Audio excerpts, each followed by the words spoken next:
So welcome back to the channel. Saturday morning here, Jack. What's going on? Well, we're probably about halfway through calving now at this Okay, stage. so you've definitely over 40. Yeah, or probably so. 45 now, 46 is behind us, Yeah. calved. Good start so far. So we can see this lady here. She's just ready to. Yeah, she's showing the signs of. Yeah, I knew this morning she was. The others were up eating and she was at the back and ran in circles. So generally in the case like this, what we'll do with her is the fact now that we can isolate her, put her into one of the pens calving here. pens then, and just go off and do a few jobs because. Just let her do her own thing. Let her do her own thing. I find if you sit there looking in across the gate at them, they'll do nothing. They'll just look back, just so you're able to go off and do your own thing and just throw it now because a calf could be coming in. See a lot of movement in the tail as well, which is another sign, isn't it? Yeah, and a bit of slime hanging out. She's a good cow now. She's 4 or 5 year old, and she's in calf to the new Charlie Bull, Gold Star Echo.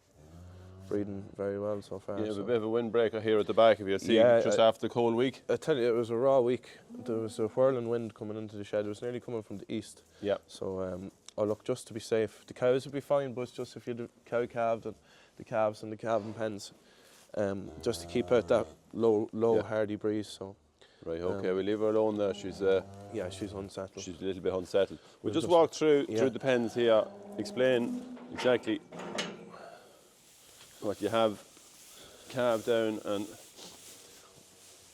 so this was the girl, wasn't it? Thursday morning, 10 o'clock. Yeah. We had a good few calves that morning. I think there was 5 cows calved that morning, and she was just starting, and so I'd leave her there for half an hour, and then half an hour went by, so I just handled her anyway, and I felt 2 back feet. Which can happen. Which can happen. Now, if it was a cow, you probably would have taken him. Yeah. The fact she was a heifer, she couldn't even push him up past her uterus, so like the calf, he was wedged. It was hips first, and he had big hips, so you had to call the vet. I had to call the vet for a section, and it couldn't have went better now, thank God, touch wood. Cow and calf. And that's the only section you'd have. That's the only section we had this year now. Now look, you could have 1 or 2 more. Yeah. But she's good temperament, great mother, nice little lively calf. Yeah. And a clean job, in fairness to Kieran. Come in there, Andrew, look at the you can see stitching. here on the side over here where it's done. Very, very tidy, tasty job. Yeah. So it's just important to keep her. She gets an antibiotic there for 3 days after the section, just to fight infection and keep any bacteria out. Well, we've a good little hardy calf anyway. Good little hardy calf, as you can see. Yeah, buckle. Just hips were a bit wide. Yeah. He's not massive, it's just the fact that she's a heifer. You wouldn't take the chance. Wouldn't take the chance. So we'll keep going along. Okay, we'll go through here. Through the little gap. So this is the pen here. This is for catching your. This is. It wouldn't be the section pen. That's the section pen because you section on the left-hand side of the animal. So this is just your ordinary calving pen. That if you did have to pull a calf. Yeah. So as you can see, we can swing around here, let her into the head gate. Yeah. And then this is just to prevent the calf. If a calf was born, calf coming out the gap. Put in here, and then we have a little chain then behind in the back just to keep it up. So. And then we can still split this gate here as well. Yeah, that's the section gate then. Yeah. If you had to. If you had to, or even if you're getting a calf to suck, it's very handy as well. It's very handy. So. Okay. So moving on to the next pen, what have we here? We have this will be one of our older cows, 0160. She's probably coming to the end of her time because you see, she has just 3 good spins and there's one bad spin. So we'll just have to take note of her. Yeah. And she might have to go next year. Nice calf. Nice Charlie heifer calf. Good bit of leg to him, good orange calf. So she has, what we do is we usually leave them for a day or 2 days here, let them bond, and then we'll show you, I'll move her now after a while, I'll move her out to the others. So as you calve them, you'll take them from the big pen. Yeah. Just keep an eye on them, and if there's any of them showing signs, they'll move into the calving pens here. So at the back we have 4 calving pens, and we even have a section here, but this is just handy for walking into. It's a great job. I recommend anyone who's putting up new facilities to always leave a space like this, whether it's even handy. The vet there the other day, he just reversed the Jeep down. Yeah. He'd all his utensils beside him. There's no running and racing and off looking for this. And you can come in even with your you come in after, shoes, after last night there, I'd say Valentine's night, there's a few lads down having a look and clean clothes, so No, it's ideal. It's a great job. I couldn't recommend it more. So, yeah, we just by chance really we done it because this is the shed obviously adjoining the other shed. Yeah. We had to break a gap there through. And it's just we've seen when the thing is we had a good tunnel of wind coming through that too. We had a good gust of wind, so we had to block it up with bales there. So we had, but the plan is to put something there. Marco was going to even a curtain or something to keep the crows out too. Yeah. So they go from the big pens into the calving pens. They bond with their baby for 1 to 2 days, depending on how they are. Some calves are hardier than others that they can get up. You could near move them out after a couple of hours, and some. Well, you'd know, won't you? You'd know. You'd see like that calf there. He'd be running around the pen, bucklepping, and so he's fit to go out. Yeah, he's fit to go out. So and then you tag them then as you go along. As we go along. They get their navel spray then when they're just born, just to fight infection. They have that in the bucket. And just important, that's the first job every morning, go around and check all the calves, make sure they're warm, there's no temperatures. Grab the calf's nose, it's a great indication of a healthy or non-healthy calf. If his nose is warm, he's sound, 9 times out of 10 he's sound. If it's cold now, you could be in trouble, you'll have to go for the thermometer. Right, okay, we'll slip in through here. And the situation. We're into the cream of the crop here now, as Joe would say. 2 nice Charlie bull calves, plenty of colour, great mothers, great bags of milk. Plenty of milk there. Plenty of milk. Now look, they are getting a high maize dairy nut after calving, and they're getting a pre-calver mineral nut just to drive on that bit of milk. But them calves are only two days old, and they got a great start to life. Yeah, there's nice style to them. Nice style, nice colour. That's a lovely coloured calf there. He's 3 white socks and a white head. Right. So she's only a 2nd or 3rd calver. So and that be an older cow there. So no, overall very happy with the performance. Okay, so moving on to the next ones here. Then we're moving on. These be younger cows in calf to the stabiliser bulls. So they're 2 stabiliser calves. Yeah. Good hardy calves. That's a nice heifer calf, well marked. And then that's a big bull calf lying down. So 2 very well bred cows. They're in super order. That's another thing to keep an eye on, is maintaining condition on the cow after calving. Yeah. Plenty of condition. Just to make sure they don't deteriorate after calving, because it does take a lot out of the animal. Yeah. So you need to make sure you have a good diet, plenty of clean fresh water, and plenty of minerals as well. So it's great to see that. Like, it's good sign of life, isn't it, Jack? It's like, that's a different kind of rich. So it is. Yeah. A lot of people can't see that, and they probably should be able to see that. Yeah. So do your heart good, wouldn't it? It would, yeah. It would. So this next pen is a cow and a heifer. White-faced one here, that's a heifer, and she's a nice little bull calf. She wouldn't be the biggest heifer in the world, but she's a great mother for a first-timer. Yeah. And plenty of milk, good, healthy, hardy, lively calf, and as happy as Larry. And then we have an older cow at the back with a great Charlie bull calf. Again, lovely calf. There's nice markings on her, isn't there? Yeah, lovely markings on her. Like, these calves are only young, they will thrive and they will really push on. Like, you'll even see we have stronger calves above in Barrelson and Other Farm. Yeah. They're probably approaching 2-3 weeks old now, and you just wouldn't believe them. They turned inside out. Well, that is the beauty with the stabilisers. That probably not a lot of people realise that because they're so small, they're easy calved. They're easy calved. But it's their ability to gain weight then after that, isn't it? They really do kick on. But that make a lovely calf there. You can see the shape in the hind quarter. Like, you compare that calf's leg here, especially. It's almost like a leg of lamb. So. And then the next pen then, so you've all these batched in kind of twos. Twos according to, so say they would have been in with one another in the big pens, because if I put a cow that wasn't used to one another in here, well, they'd fight for the day, and you'd have a new bed like that and it'd be destroyed within minutes. And you could get a hurt calf ranting, it's safer to good clean bed too is important. Yeah, good clean bed too is important. So another 2 stabilisers in here. It's one of our best cows actually. Great cow. Great condition on her. And then another heifer then again. Nice red heifer. And a bull calf and a heifer calf. Right. So they're not too long born, they were only born yesterday. So they'll get a day in there, they'll be tagged, and then they'll be moved across the way here, where we'll show you. So we move across into the bigger pens here. So these are your stronger calves, obviously. These will be the strongest calves now here. These will be the next batch probably to go up the road. So we do make up pens and 9s. We put nine cows, 9 calves in here, 9 and 9 in there. Right. And then maybe towards the end you might just put 10. So I'd recommend to anyone when they're putting a calf up, just make sure, put them up and just let them stretch.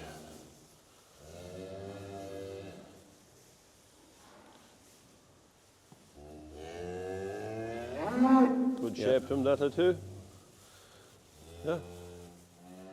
So the tagging now, the new tagging system, is it? It's an EID tag, so we're in this genomic scheme now. So the white tag is actually the 2-in-1, so it's an electronic and it is the genomic tag as well. So rather than have to do a single genomic tag as well, 3 tags is the all-in-one. It's all in one there now. So look, I'd say it's only a matter of time before all animals be microchipped, because a lot of people don't understand. Cow be eating at the barrier, she'll be scratching her head, next while the tag is gone.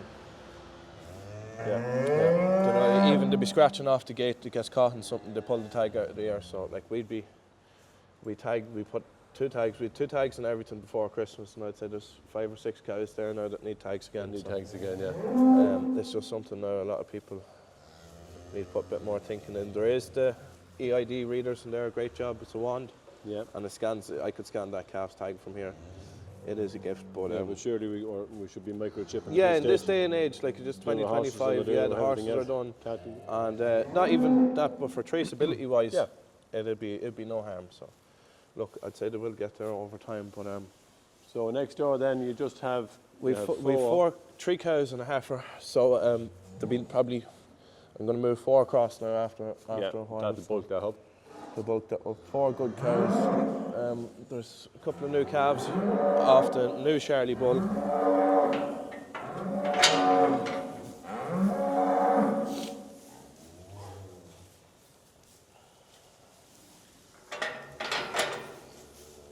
So this be a calf off 0013. That's his mother there. Oh, it's the first calf we had off the new Charlie bull, the Gold Sarco bull. So you can see he's plenty of leg to him, plenty of height. Plenty of leg behind there. Plenty of bone as well. You wouldn't lift him like. No. He's 40 or 50 kilos as it is. So look, if you can do the basics right at this job, you'll go a long way. You'll go a long way. And just think before you jump in. You know, you can panic sometimes, and you could jump in, and that's when you could get hurt. Or yeah.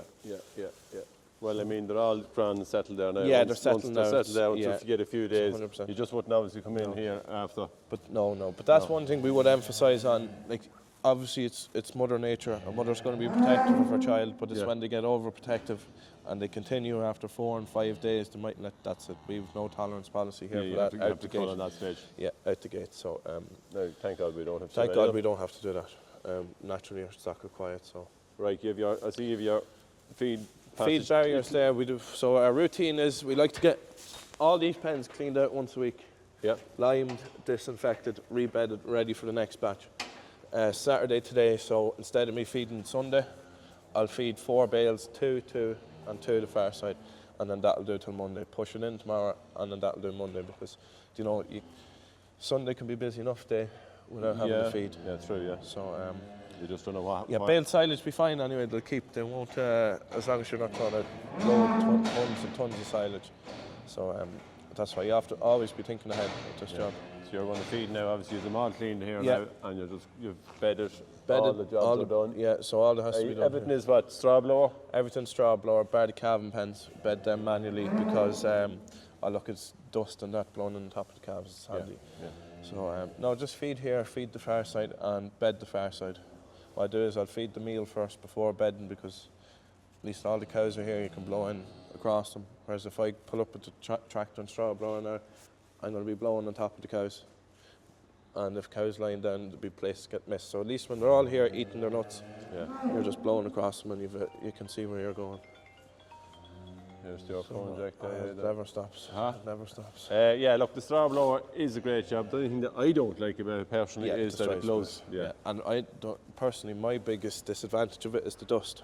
Dust, yeah. The dust. Baby calves especially, it gets on their lungs. You can hear the odd cough, and it's like you wouldn't come into. If I bedded this shed this morning, you wouldn't come into it for 10 minutes. No. So it's something we might have to look down the line to if we put vented sheeting at the back. Just to let that blow the of dust. molecules Or out. now I've seen one. There's a dust applicator on the straw, one you can get for the straw blower to suck in the that'd dust. be a good job. It might be a good job. Be worth trying. But yeah, look, it does destroy the place. So that's what this is. Machinery storage mainly and predominantly in the summer. Yeah. So I'll clean it out. We'll knock all the straw down. Give the sheeting a good blast of a power hose. Give everything a good power hose, and you'd park some gear in here, like. Yeah. Yeah. I generally would have ploughs and all the tillage equipment all goes in tillage. here. And it's nice to come up and and look then I at have it to hand it over to you then. Yeah. But you know, if you want to work on a machine, like you've a good floor, Yeah, true. it's ideal. But the only thing is, now it's not too bad today, but there was a whirling wind coming in. You can actually see it on the straw, the breeze that's coming in. So what we do is we just reverse the loader in at night time and put 3 bales in the front of it, and it just blocked that breeze. Yeah, well, we do in time. We have always intended to put the doors there, but I think every year just goes on the long finger. On the long finger. But now, probably the fact that we're up here more, it's probably definitely one to get done. Right, okay, well, look, we'll leave it alone. You have to feed. We'll keep going, we have to feed. Did you get out last night at all, no? I did. You done the Valentine's? That has to be done, that's most important. Most important. A few lads probably going this evening, maybe, you know. Probably, yeah. And then we're lambing sheep at home as well. Yeah, so do tell me what's going on at home, or what have you got at home? So with 50 suckler cows, split calving, 25 in the autumn and 25 in the spring. We've about 41 cows calved now. Probably our best year yet, thank God. And then the lambing started 10 days ago. So we're just easing into the swing of things there now. Price is good, Jack. Price is good, yeah. Price is good all around, all across the board. Thank God the sheep farmers are getting a bit of a turn. Yeah, and the beef lads are too, it's probably. But you know, as I says, you're there in it. Of course you would, yeah. 7 days a week, night and day, like. Yeah. You'd want every penny of it. Shout out now to the night duty nurse here. Jeez, I just forgot now. You nearly just forgot then. If you forgot this, big thanks to Joe Finnegan there. He only lives next door. He's unfortunately he's next door here. Yeah. He's the closest one to the shed. So he is the midwife at night time. So he does come down and do all the checks at night time. Look, there was one night he was away, and I think I seen a cow calving on the camera. It's actually her over there on the camera. Yeah. And just to note that we have the cameras which are linked to our phones, obviously, and linked to the main yard. We've one in this corner and the big one out there, which is probably the best. The 360 one is a fantastic job, isn't it? But look, I know some of them, and I said I know straight away there's a big calf in her, and there was one that I came over, pulled it, and Joe was back home within 10 minutes. And, you know, like the appreciation goes a long way. He told me he was up all night. That's what he told me anyway. He'd tell you that anyway. There was a time he was up all night. There was a cow showing her calf bed. Yeah. And we just stitch it. So look, that's why you have to be willing to. Look, it's tough, but. Don't you call me when they're really, really stuck, isn't it? Yeah. If there's something broke. Yeah, something broke. Yeah. So I'm the other emergency. Yeah. But look, it's worth it. It's all worth it in the summer. Yeah, in fairness to the lads too, they give you a hand. Darren does be up, or Connor or Dara, like they'll always give a hand in, and you just need that little bit of breathing space, don't you? Because some days are busier than others. There's a lot to do. Like even if they've done the feeding and got that out of the way, you know, you can be checking the cows there. Yeah. Maybe waiting for a calf to come can take longer sometimes. And patience. Patience, a virtue, Jack. And by some, by sought by many. Yeah, remember that's that. The truth. Right, okay. I'm going to let you walk away. Yeah. We'll head on. You're going to feed at the Manitou there. Get that done. Yeah. You've next story to do. Have you? The bed next door. It's cleaned. Feed. So right, what we're doing is we're feeding meadow grass to anything that hasn't calved, roughage. That's all they need. Yeah. And then so when the cow calves down, we bring in any nice sugary stuff, sugary bales that were cut off paddocks. Only probably be grass that'll be this height, full of leaf, and the sugar content be high, and that just drives milk production up that bit that we need before they go up onto the diet feeder. Okay, so we will move here. They go to the other farm. They're going on the laybacks at that stage. Yeah. And so we'll be up at that stage. And then look, you've only another 6 to 8 weeks then before they see grass. So. Yeah. All right, great stuff. Thanks for that. Was it the voice? Was it the fire burning in me? All of the noise turned into choirs of harmony.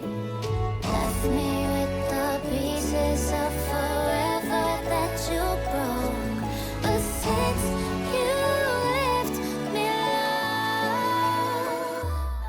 I've been high.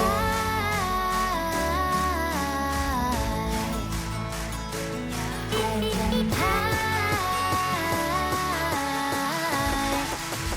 Lately I've been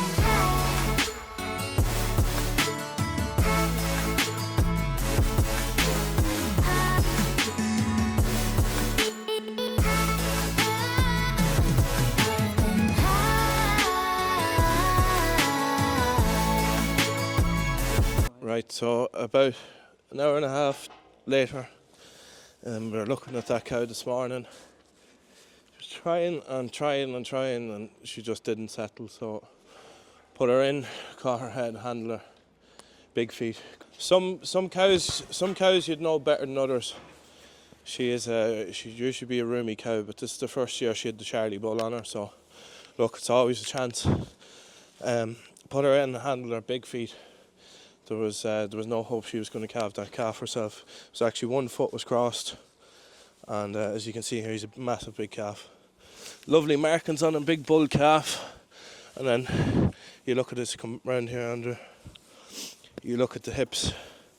Now we had to go round the corner when pulling him, jack him a certain amount away, and then he didn't get stuck at the hips, but he was tight at the hips. So if that happens, calf was coming this way, he just got stuck at the hips, head round the corner, and he'll pop. So delighted with that calf, lovely. He's almost like a cemental, so he'll be a good one. Head up, healthy, good big head, strong head, and we'll let Mammy out to him now. Just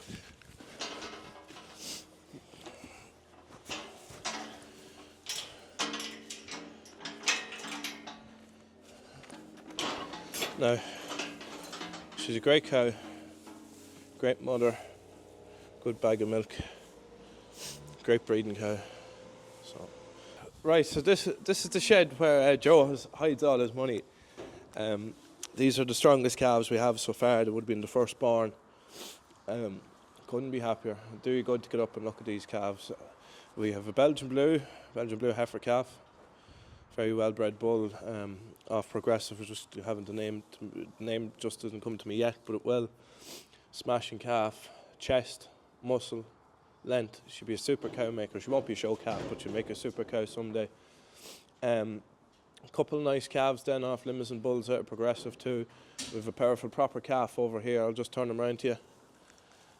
Bit small now, but he will come. He will come. You can see the potential already.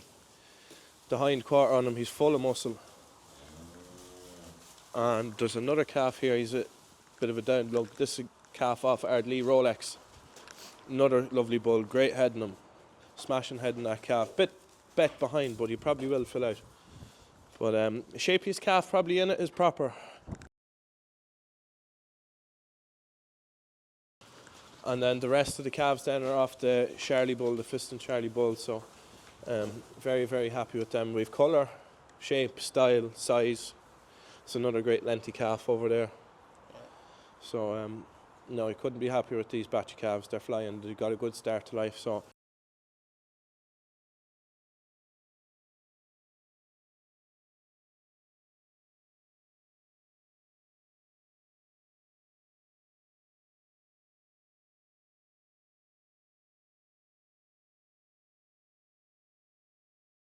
yeah, we probably will go down and do a bit more AI and down the line. Worked very well. Didn't have to assist with too many calvings. Look, we didn't go mad letting hard calving bulls on. We let easy calving bulls, but they're coming well. Like them calves now, week by week, they'll thrive and they'll thrive and they'll thrive. He's probably the best calf in it now, 76. That's a bull calf, and then that's a heifer calf next to him. She'll make a great cow maker one day. So it's great to see them running around. Good breeze coming into the shed too. Good airy shed as long as it's not low. But the Rolex he's a bit of an old pet. He has a lovely head, lovely curly hair. Make a good bull calf now. So we have a lot of work to do, haven't we, Andrew? Yeah, they're great. Do you good to get up and be working with them. So that's it for this week's video. Hope you all enjoyed. Don't forget to like and subscribe to the channel, and sure we'll talk to you all next week.